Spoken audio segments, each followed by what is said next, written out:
Hi you guys, welcome back to my channel. My name is Becky here at I Sew and Stuff.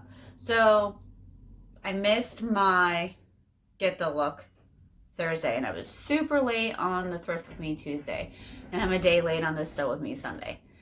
Bear with me, please. I promise I'm working on trying to get more consistent for you. Anyway, so today I have a lot I want to cover, so I'm going to try really hard not to get distracted. Anyway, so okay, masks.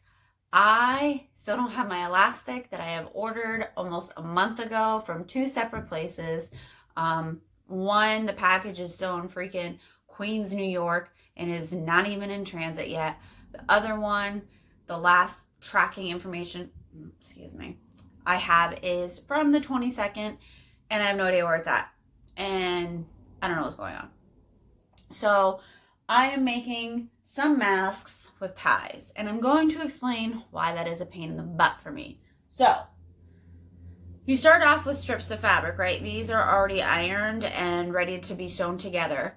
And I could make shortcuts. I could do other things. I could probably make it easier on myself. However, people are coming to me and they're giving me money to provide a product and service for them. And I'm not taking shortcuts. I don't like to take shortcuts. So I want them to be very nice and professional and as perfect as I can possibly get it. So you start off with a piece of like 1 1/4 inch wide fabric is what I start with. And then you have to make it, it's called bias tape. So then you have to iron it and then sew it together. So you have to cut it, iron it, sew it, and then you can put it in the mask. So that's why I really, really, really like to use elastic, because it just cuts down on the time I'm spending ironing and sewing and looking down, because I can just cut the strips of fabric, elastic at 7 inches. So that's what I'm doing here. So I don't know, you can kind of see it. It's not that exciting. These are ones I've already sewn. So I don't know if you can see, yeah, there's white thread there so you can see the seam. All right, so what I really want to talk about, and I didn't really want to like cut and sew and steam, because I feel like it's going to distract me from what I want to really speak upon today. Okay, a lot of small businesses I've been seeing are like putting out statements and they're wondering if they're going to survive this. And it's very unfortunate. A lot of people have worked their entire life to build something, to have it potentially all be taken away. There's the small business loans that could be like converted to grants or something. People have been getting stimulus checks on top of unemployment. Okay, why does this have to be so complicated? This is what I don't understand. I really don't. I'm not a professional and I'm not a politician. But to me, I don't know if you've ever heard of KISS, Keep It Simple Stupid. Okay. Why can't the government, whether it's on the federal level or even the state level, freeze mortgage, rents, any loan payments, credit card payments, just freeze them until people are able to go back to work? I don't mean, oh, you don't have to pay it and then the second you go back to work, it's all due. I mean, no, freeze it. Put it on the end of the loan. Just add however many months on the end of the loan without penalties and fees and all that shit. Why can't they do that? Why can't they do that for these small businesses and people who are out of work? And then let them focus on using their money on utilities, food, things like that. And then if they have extra money, they can go spend it with a small business. Or, you know what, I have the extra money, I'm going to make that loan payment or mortgage payment. Why can't we just press pause instead of all this complicated shit? I literally just don't understand it. If someone has the answer, please let me know, because I just think there's a better way to help people. I don't understand why. I just don't understand. Like, for instance, I have a mortgage, right? and there's X amount of months on that mortgage left.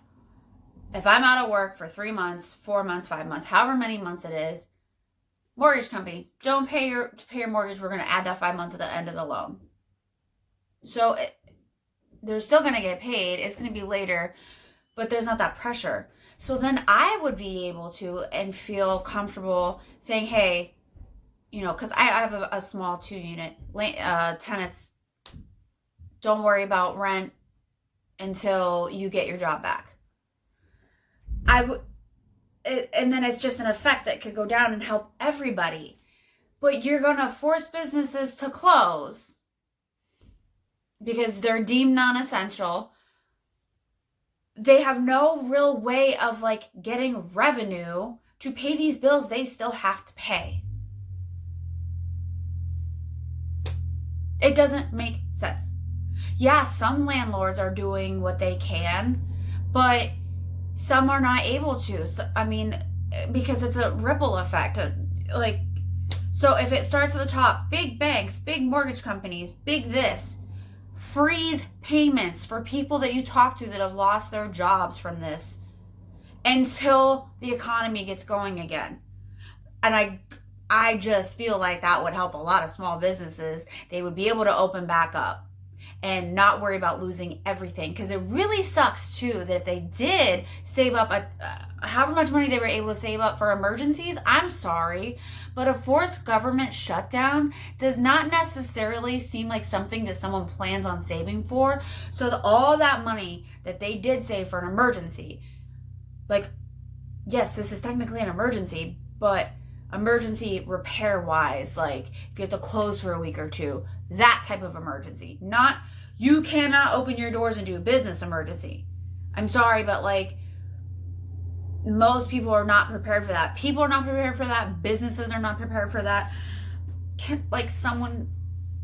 No one knows when this is actually going to end. No one knows when things are going to go back to normal. Who knows what our new normal is going to be?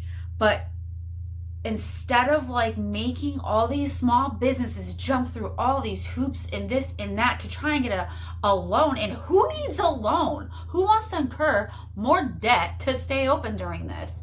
Like, that's not fair. It's just not.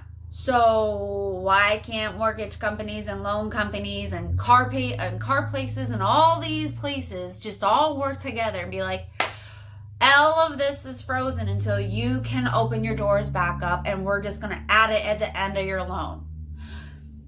Use the money that you have to keep caught up on what you can, but these really big bills, don't worry about it until business opens back up. I don't know why we're sending out all this extra money to people, like $1,200 for a stimulus. Okay, but people can't really go anywhere. I'm sorry, but I'm not buying stuff if I can't go do anything. So they're going to use, I mean, it's great, fine, whatever. Stimulus, it's extra money. Everyone can use it. But like, come on. Sorry, I didn't mean to just like go on that little rant. I just genuinely don't understand and would like to. I don't know. I guess it's politics. Everything has to be complicated, and there's got to be like, there's all this other stuff that I don't understand and I never will. And yeah, I really pray that all the people that are affected, the small businesses and whatnot, I hope people are able to keep what they work so hard for and do what they can, and hopefully they get the help they need. And you know, we as a community and a whole can only do so much until we're allowed to go back to some type of the life that we had before. So I just hope everyone stays strong and hangs in there, and keep being supportive and support your friends and your neighbors and local businesses as much as you possibly can. I know it's hard to like spend money right now. I mean, I'm very cautious to really spend money because I don't know what's going to happen. So you want to make sure you're taken care of, and the essentials, you know, you don't want your water getting shut off, you know? So I hope, you know, whether or not this is like, you have people on the extreme side that think everyone's going to die if things go back to normal. And then you have people on the other side that think that this is a whole big conspiracy and it's all bullshit. Regardless of what it is, the point is it's happening. And if the government is going to do this and force these regulations, then they need to put systems in place so people don't lose everything they've worked so hard for. And I feel like it's a lot more simple than they're making it out to be. And that's just my opinion. I'm no expert, but that's just where I stand. And geez, please someone give me answers. If you really understand why it's not more simple than it should be, please tell me. I don't. Anyway, I gotta get going. I gotta go back to sewing. Sorry it wasn't really much of a whole sew with me. It's just been something that's just been on my chest that I just had to get off. So, all right. Well, I'm gonna go because this is my first video under 12 minutes. So, working on that 10-minute mark for y'all. Stay home, stay safe, stay sane, y'all. Stay sane, and I'll see you soon this week.